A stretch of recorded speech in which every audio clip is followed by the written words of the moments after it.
didn't see you there. You caught me reading one of my favorite books, The Plague by Albert Camus. Now, you might be asking yourself, mysterious historian, why are you reading that book? Well, I'll tell you, because it just makes sense. I mean, we're living in a pandemic right now, and this book is about a bunch of people fighting against the plague. It fits into our narrative of today. So, sit back, relax, and enjoy this review of The Plague by Albert Camus. Whoa, wait, stop. I can't even do this review yet, guys. You don't know anything about the author. Let me give you some background information on Albert Camus. Let's start at the beginning. Albert Camus was born in 1913. He would grow up in French Algeria and later move to France to continue his studies. But during this time, Germany invades France in World War II. Camus would fight in the French underground resistance against the invading Germans. After the war, he's going to publish some of his famous works, such as The Plague, A Stranger, and The Fall. Now, these weren't the only things he wrote. He's written many other bodies of works, such as Caligula and The Just Assassins, just to name a few. In 1958, Camus would be awarded the Nobel Prize for Literature, and tragically, in 1960, he would die in an automobile accident. Man, talk about heavy, huh? So, let's get right into the review. The book takes place in the city of Oran, Algeria. Now, this city is just like any other city you'll find during this time, with one exception. The plague is in it. Now, we see this through the death of rats. At first, there's one or two rats going out in the street to die, and then droves of them are going out to die. Camus even goes into great detail describing the death of one of these rats. The rat crawls out into the street, coughs out blood, and then dies a very dramatic death. We're then introduced to our main character, Dr. Ryu. Now, Ryu notices these rats and their deaths, but doesn't really think much of it at first, until the concierge that works at the building where Dr. Ryu lives suddenly dies. Upon further investigation, it's found out the cause of death, and you guessed it, it's the plague. This will be noted by one of Dr. Ryu's colleagues, Dr. Castile. Afterwards, the city officials are told of this, but they don't even want to call this thing the plague. They try to downplay everything as to make sure to not cause panic in the streets. Huh. This sounds familiar. Anyway, afterwards, the city officials can no longer keep things under wraps as the death toll rises. So, new measures are implemented, such as stricter sanitation and even a quarantine. Huh. I swear I've heard this from somewhere before. I just can't put my mind on it.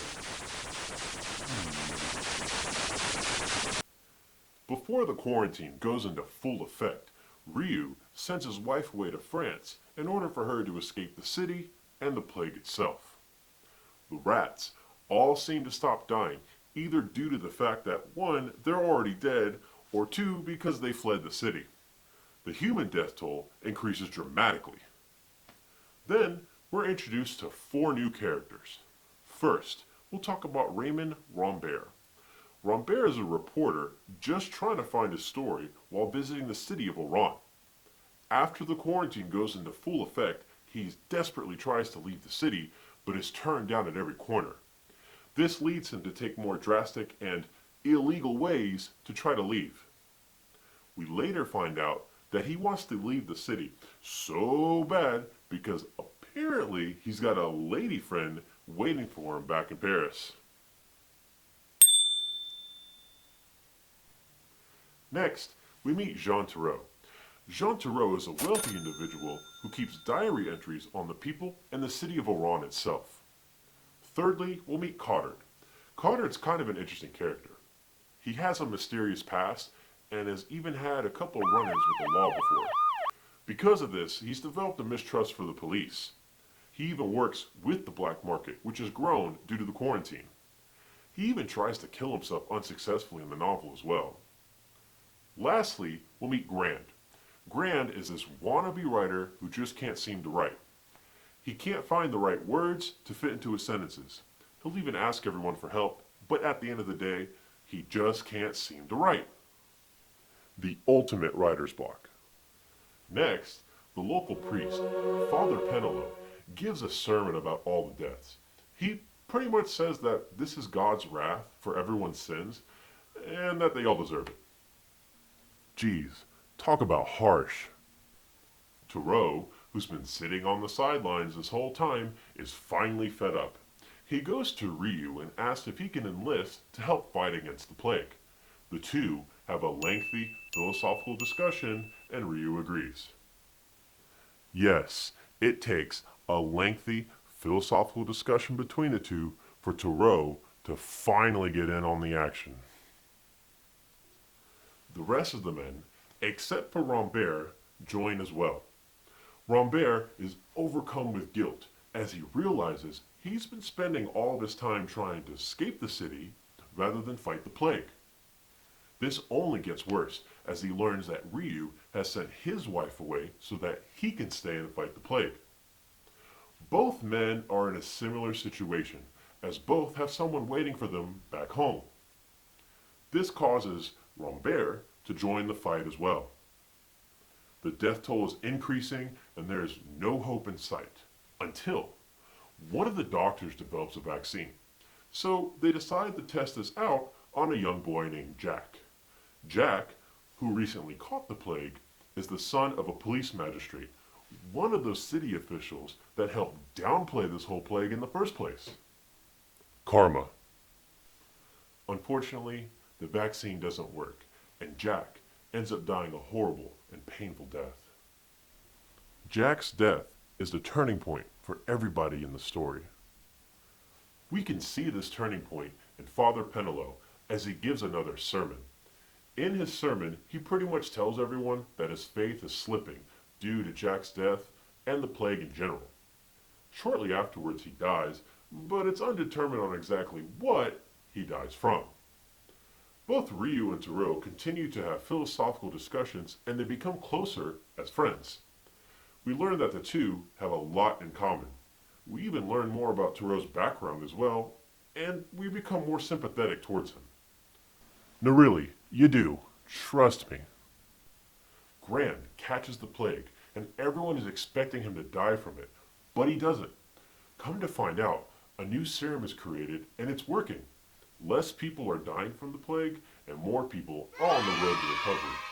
Unfortunately, though, this isn't enough, as both the police magistrate and Thoreau catch the plague and die from it. We even find out Ryu's wife is dead too, although not from the plague. Geez, this guy can't catch a break. First Thoreau, then his wife? Man. By the end of the book, the plague is eradicated and the city goes back to normal. We even find out that all these events were told from the point of view of one of our characters. And that's right, you guessed it, it's Dr. Ryu. So that's it, that's the story. But wait, let's wrap all this up. Now, you might be wondering, why is a historian doing a review of fiction? Well, it's steeped in history. The book itself is actually an allegory for the French underground resistance fighting against Nazi rule of France during World War II. The plague would be the Nazis. The people fighting against the plague would be the resistance. This makes sense as Camus was part of this movement and he wrote all his experiences in a clever way. All in all, The Plague by Albert Camus is a great book. The philosophical banter can be a bit much at times, but it's still a good read. It even reflects into our world today, as in the story, people are wearing face masks, practicing social distancing, practicing new sanitation methods, and even going into quarantine. It's exactly what's going on now. Like the characters in the story, we all face moral dilemma when dealing with the pandemic. Dilemmas include things such as, how do we fight this virus?